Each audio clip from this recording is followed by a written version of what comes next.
ናቲ እንግዲህ ቆረጠ ማለት ነው። እናቴ እንዴትና እነቼ እንደሞተች ማወቅ እፈልጋለሁ ብሎ አባቱን አፋጠጠ። እናም ዛሬ እንግዲህ እናቴ መሞቷን ሄጄ አረጋግጣለሁ ብሎ መቃብር ቦታ ሄደ። አቶ ገዞም እንዴት እንደዚህ ታደርጋለች ሲል ሚስቱን ወቅጦ ለቀቃት ማለት ነው። ናቲም እንግዲህ የእናቱን ቀብር ሄዶ ሲያይ ማንም ሰው አልሞተም። ከዛ በኋላ ቤት ይደነገጠችና አረገዙ ተበላን፣ ጉዳችን ፈላ። አሁን ምንድን ነው የሚሻለን? ልጁ ሁሉንም ነገር ሳያውቅ አይቀርም። መቃብር ቦታ ሄዷል፣ ተበልተናል፣ ጉድ ሆነናል ብላ እንግዲህ ለባሏ ደውላ እሱም ደግሞ ትሁትን እንግዲህ ነቅተውባታል ማለት ነው። ትሁቴ አሁን አደጋ ውስጥ ነው ያለችው። ናቲም አሁን ሁሉንም ነገር ሄጄ ማየት አለብኝ። እናቴ እውነት ሞታለች ወይ? እናቴ ተገላ ነው የሞተችው፣ ታማማ አይደለም።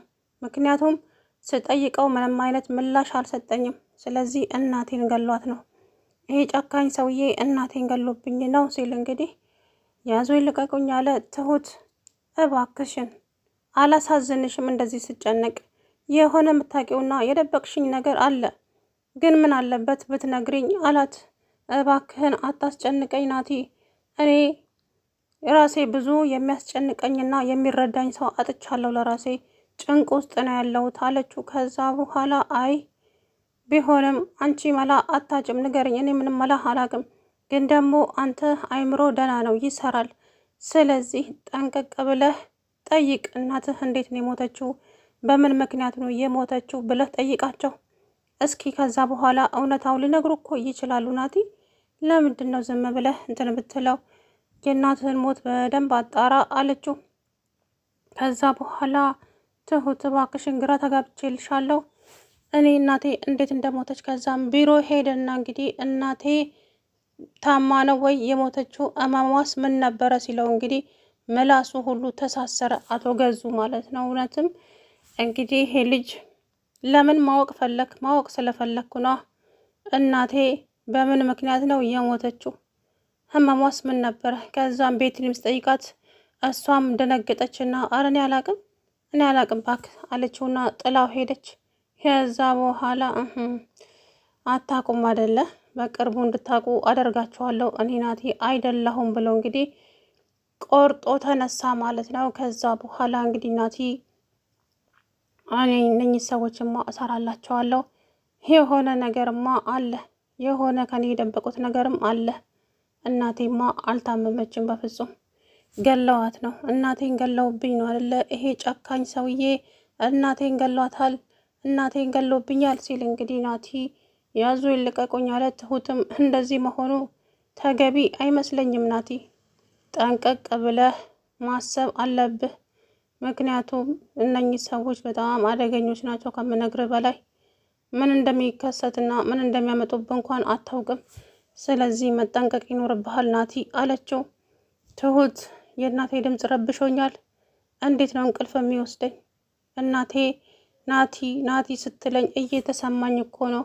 አንቺ እንኳን ልትረጀኝ ሞክሬ እንጂ አላት። ሳልረዳ ቀርቼ ሳይሆን ግን ደግሞ የሆነ ነገር ልክ ያልሆነ ነገር አለ እዚህ ቤት ውስጥ፣ ግን እኔም ችግር ውስጥ መግባት አልፈልግም። እባክህ ችግር ውስጥ ገብቻለሁ ለራሴ፣ ከዚህ ችግር ውስጥ እንዴት እንደምወጣም አላውቅም አለች። ከዛ በኋላ እንግዲህ እሺ በቃ ትሁት አላስጨንቅሽ ብሎ ልጁ ግን በጣም ከዛም አቶ ገዙ እንግዲህ ሚስቱ ጋር ገብቶ ወቅጦ ለቀቃት ማለት ነው። ለምንድን ነው ለጅብ እንድትሰጪ ትፈልጊያለሽ እንዴ? ለምን ጮሽ? ምን ላድርግ? የልጄን ድምፅ ሰምቼ እኮ ነው። የልጄ ድምፅ ጆሮ ላይ እያቃጨለብኝ እኮ ነው። እባክህን ለጅብ እንዳትሰጠኝ ገዝሽ፣ ለጅብ እንዳትሰጠኝ እባክህን እያለች እንግዲህ ተማጸነችው። ከዛ በኋላ አንቺ ዱላ ነው መድኃኒትሽ፣ እንዳህያ ዱላ ይወድልሻል አይደለ? አሳይሻለሁ ብሎ እንግዲህ ሴትዮዋን በጣም ነው የደበደባት ማለት ነው። ትሁትም እንግዲህ ገብታ እባክሽ አትምጪ፣ እዚህ እንዳትመጪ፣ በቃ አትምጪ፣ እኔ እንደፈረደብኝ ዱላውን እችለዋለሁ፣ አንቺ ግን እዚህ እንዳትገቢ አለቻት። ቆይ ለምን? ምንድን ነው የተፈጠረው አለሜ? ቆይ ምንድን ነው እሱ ችግርሽ ምንድን ነው እሱ አለቻት። እባክሽን አለች። እባክሽ አንቺ ራስሽ ምንድን ነው እሱ የተፈጠረው አለሜ ንገርኝ እንጂ አለቻት። ከዛ በኋላ እኔ ምንም የምነግርሽ ነገር የለም፣ ግን ደግሞ እውነታው ይሄ ነው። እባክሽ አንቺ ራስሽን ጠብቂ፣ ለእኔ ብለሽ መስዋዕት እንዳትሆኚ። ይህ ሰውዬ አደገኛና ኃይለኛ መጥፎ ጨካኝ ሰው ነው። እባክሽን አውቃለሁ፣ ጨካኝ መሆኑንማ አውቃለሁ። ግን በምን ቀን እዚህ ቤት ውስጥ እንደገባው አላውቅም። እንዴትስ ከዚህ ቤት ውስጥ እንደምወጣም አላውቅም። አሁን እኔ ራሴ ችግር ውስጥ ነው ያለሁት አለቻት። ለዛም እኮ ነው ራስሽን ጠብቂ ያልኩሽ። እባክሽ ራስሽን ጠብቂ እኮ ያልኩሽ ለዛ ነው ትሁቴ። ይህ ሰውዬ የሆነ ነገር ያደርግሻል እባክሽ አለቻት። አውቃለሁ አለሜ፣ እኔም ፈርቻለሁ። ይሄ ሰውዬው እንደዚሁ የሚለቀኝ አይመስለኝም አለቻት። አዎ ገዝሽ በጣም ኃይለኛና ጨካኝ ሰው ነው። ጨካኝ ባይሆን ኖሮ እኔ የልጁን እናት እንደዚህ መቼ ያደርገኝ ነበረ። ስለዚህ እባክሽን ተጠንቀቂ አለቻት። እሺ እጠነቀቃለሁ፣ አንቺ ግን ስለጠፋሁብሽ ይቅርታ እሺ ምናምን አለቻት። ችግር የለውም የኔ ልጅ፣ አንቺ ብቻ ራስሽን ጠብቂ፣ ለኔ ብለሽ ችግር ውስጥ እንድትገቢ አልፈለግም። አሁንማ ገብቻለሁ እኮ ችግር ውስጥ፣ ግን ዋነኛው ነገር ከዚህ ከችግር ውስጥ እንዴት እንደምወጣ ብቻ ነው ግራ እየገባኝ አለች ትሁቴ። እንግዲህ አቶ ገዙ ማለት ነፍሰ በላ ነው። ያልሞተችዋን ሴትዮ ያልሞተውን ልጅሽ ሞታል፣ ልጅሽን ገለሻል ብሎ ሴትዮዋ አይምሯን እንድትስት አደረገ ማለት ነው። ከዛ በኋላም ሴትዮዋ በሕይወት አለች፣ አልሞተችም። ግን እሱ አይምሮዋን ስታ በቃ የሆነ አለ አይደለ እንድታብድ ብቻ ነው የሚፈልጉትና እሷ ደግሞ እኔ ልጄን አልገደልኩትም፣ የልጄን ድምፅ ሰምቻለሁ ናትዬ፣ የልጄን ድምፅ ሰምቻለሁ፣ የልጄን ድምፅ ሰምቻለሁ እያዘች እንግዲህ እያዙ ይለቀቁኛለች። አንቺ ሰው አርፈሽ ማትቀመጪ ከሆነ ከባድ ችግር ይፈጠርብሻል፣ ነግሬሻለሁ። ይኸውልሽ እድሜሽን ማሳጠር ከፈለግሽ እንደፈለግሽ መጫወቻ ያለሽ የራስሽ ጉዳይ ነው አላት አለገዙ። ከዛም እባክህን ገዝሽ እባክህን አለችው። አይ አርፈሽ ተቀመጪ፣ አለበለዛ እዚሁ ሲጣርጌ ነው የምገልሽ አላት። እንደፈለግ አድርገኝ፣ ግን እባክህ ለጅብ እንዳሰጠኝ፣ ሁለተኛም አልጮህም። ቅድም ሲጨንቀኝ ነው የጮህኩት እኮ የልጅን ድምፅ የሰማው መስሎኝ ነው አለችው። ከዛ በኋላ ተረጋጊ፣ አይንሽን ነው የማጠፋልሽ ብሎ በቦክስ እንግዲህ አጣፍሮ ለቀቃት። የኔ ምስኪን በእውነት በጣም ነው ያሳዘነችኝ ሴትዮዋ ማለት ነውና ቤቲም እንግዲህ ትሁትን ጥምድ አድርጋ ይዛታለች። ምክንያቱም ናቲን ትቀማኛለች እያለች እንግዲህ የናቲ ፍቅር ድብን አድርጎ ይዛታል፣ የእንጀራ ልጇን ማለት ነው። እሱ ደግሞ አንቺ እኮ በእድሜ ከኔ ትንሽ ብትሆኝም የእንጀራ እናቴ ነሽ። ሰው እንዴት የእንጀራ ልጁን ያፈቅራል? አንቺ ስርዓት አልባ የሆን ሴትዮ፣ እረ ስነ ስርዓት ይኑርሽ አታፍሪም እንዴ ብሎ እንግዲህ ናቲ በጣም ተናገራት ማለት ነው። ምን ችግር አለው? እኔ ካፈቀርኩ እኔ አባትህን እንደማላፈቅረው እኮ ጠንቅቀህ ታውቃለህ አይደል? እንደ ናትሻ እኔ አንተን አፈቅረሃለሁ።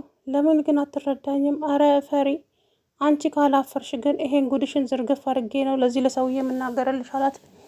ከዛም ጥላው ሄደች።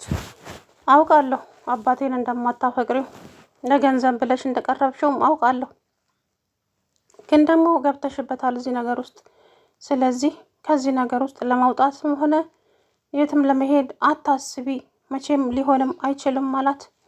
እሺ ምን ላድርግ? እኔ እኮ አንተን አፈቅርሃለሁ፣ አባት አላፈቅረውም አውቃለሁ፣ በእድሜውም ትልቅ ነው እሱ። ስለዚህ እኔ ገንዘቡን ብዬ እንጂ እሱን ፈልጌው አይደለም። አውቃለሁ አልኩሽ እኮ አሰሚም እንዴ? በጣም አውቃለሁ። ግን አንቺ ምን አይነት ጉድ ነሽ?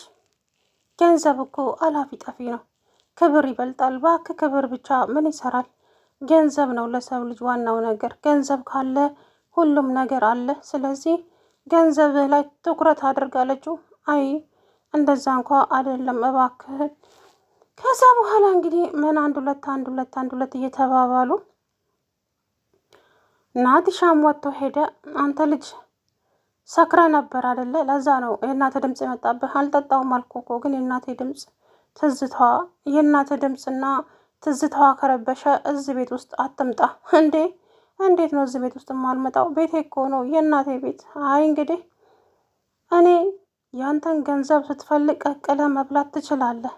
እኔ የገንዘብ ችግር የለብኝም፣ ለራሴም አላንስም። ግን ደግሞ አንድን ማስታወስ ያለብን ነገር እዚህ ቤት አለመምጣት አትከለክለኝም። ይሄ የእናቴ ቤት ነው። ሽታዋ፣ ሁሉ ነገር አለ እዚህ ቤት ውስጥ። ስለዚህ ከዚህ ቤት ውስጥ ደግሞ መራቅ አልችልም አለው። እሱን አብረን የምናየው ይሆናል። ጸባይ ካለ ትመጣለህ፣ ጸባይ ከሌለ ግን እዛው ባለህበት ትቀመጣለሽ አለው። ከዛም ልጁ እሺ አቶ ገዙ እንዳልክ ይሆንልህ ሁሉም ነገር፣ ግን ደግሞ ከእናቴ ቤት መቼም ንቅንቅ አልልም። እንደፈለግኩ እመጣለሁ፣ እንደፈለግኩ እሄዳለሁ። ይኸውልህ ማነ ናቲ፣ እናትህ ምንም አይነት ገንዘብ የላትም ስትሞት፣ ያስታመን የቀበርንበት ብቻ ነው። ስለዚህ እሱ ደግሞ ምንም ማድረግ አይቻልም። እናትህ ሞታለች። እናማ ከዚህ በኋላ እናቴ ምናምን እያልክ እዚህ መከራዬን አታብላብኝ፣ በእናትህ እየተመላለስክ ከዚህ በኋላ አጠገቤ ብትደርስ አቶ ገዙ ለፉከራው አትቸኩል። ሲቀጥል ደግሞ የእናቴ ቤት ነው አልኩ፣ ደግሜ ደጋግሜ አላስታውስህም። ሰውዬ ታመሃል እንዴ?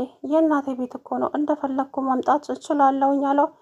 እሱን አብረን የምናየው ይሆናል አቶ ናቲ፣ ነግሬሃለሁ አለው። ሰላም ውድና የተከበራችሁ የተስፋ ቻናል ቤተሰቦች እንዴት ናችሁ? አለው ደህና ነኝ። እንግዲህ ናትሻ ዛሬ ጉዳቸውን አፈላ ማለት ነው። አቶ ገዙን እና ቤቲን ጉዷ ፈላ። ቤትሻ በጣም ነው የደነገጠችው። እውነት ለመናገር ወይኔ ጉዴ፣ አሁን እንዴት ነው የማደርገው? ጉዴ ፈላ። እንግዲህ የት አባቴ ነው የሚሄደው እያለች እንግዲህ በጣም ጨንቋታል። ምክንያቱም ልጁ አወቀባቸው ውሸታቸውን። እንግዲህ ውሸታቸውን ስላወቀባቸው ብቻ ጉዴ ፈላ። አሁን ምንድን ነው የማደርገው? አምላኬ ተዋረድኩኝ እኮ። ከዛም ትሁት አቤት። ናቲ አልመጣም? መጥቶ ነበረ። ምን አለ? ምንም፣ ግን እናቴ መቃብር ጋር ሄዳለሁ ብሎ ሄደ። ምን ጉድ አለቀልን። በያ ምን ነው ችግር አለ እንዴ? አይ አለችና እየሮጠች ለባሏ ብትደውል እንግዲህ አቶ ገዙ ስልክ አላነሳም። ናቲ እንግዲህ የእናቱን ቀብር ለማየት ነው የሄደው። ግን እንግዲህ ምንም የተቀበረም ነገር የለም። እናቱ በህይወት እዛው ቤት ውስጥ እያለች ነው እንግዲህ በልጁ እየተጫወተ ያለው ማለት ነው። እውነት ለመናገር በጣም ያሳፍራል። ምን አይነት ጭንቅላት እንዳለው ራሱ እንኳ አላውቅም ሰውየው ማለት ነው። ጨካኝ ነው፣ የጭካኔም ጥግ። የእውነት በጣም ጨካኝ ሰው ነው።